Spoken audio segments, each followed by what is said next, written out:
রহমানির রহিম। আমি মোহাম্মদ মাহবুবুল ইসলাম লিটন, পিতা মোহাম্মদ আব্দুল হাই, বাড়ি নিশিন্দা, ভালুকা, ময়মনসিংহ।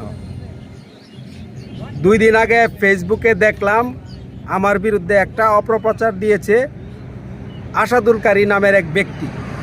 আমি যে জায়গাটায় দাঁড়িয়ে আছি এই জায়গাটা হচ্ছে আমার পৈতৃক সম্পত্তি। রাতের অন্ধকারে আসাদুল কারি, জুয়েল, লাইসু এবং আরও 5-7 জন লোক আমার পৈতৃক ভূমিতে রাতের অন্ধকারে আইসা মাটি ভরাট করা শুরু করলে আমি আইসা এখানে বাধা প্রদান করি। বাধা প্রদান করার পরে তারা এখান থেকে চলে যায়। চলে যাওয়ার পরে আমার নামে চাঁদাবাজির একটা অভিযোগ বিভিন্ন পেজে দেখলাম, চাঁদাবাজির একটা অভিযোগ আমার নামে আনয়ন করে। আমি এই ঘটনার তীব্র নিন্দা ও প্রতিবাদ জানাই এবং তারা যে আমার জমি ভরাট করে রাতের অন্ধকারে যে মাটি ভরাট করেছে এর জন্য আমি আইন শৃঙ্খলা বাহিনীর সহযোগিতা কামনা করছি। পাশাপাশি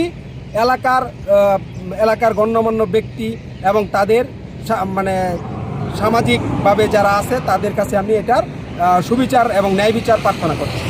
আমার পৈতৃক সম্পত্তি কি করে উনি রাতের অন্ধকারে ভরাট করে এটা দেখার জন্য আমি প্রশাসনের সুদৃষ্টি কামনা করছি। এবং আমার বিরুদ্ধে যে চাঁদাবাজির কথা বলা হয়েছে তা সম্পূর্ণ মিথ্যা, বানোয়াট এবং উদ্দেশ্য প্রণোদিত।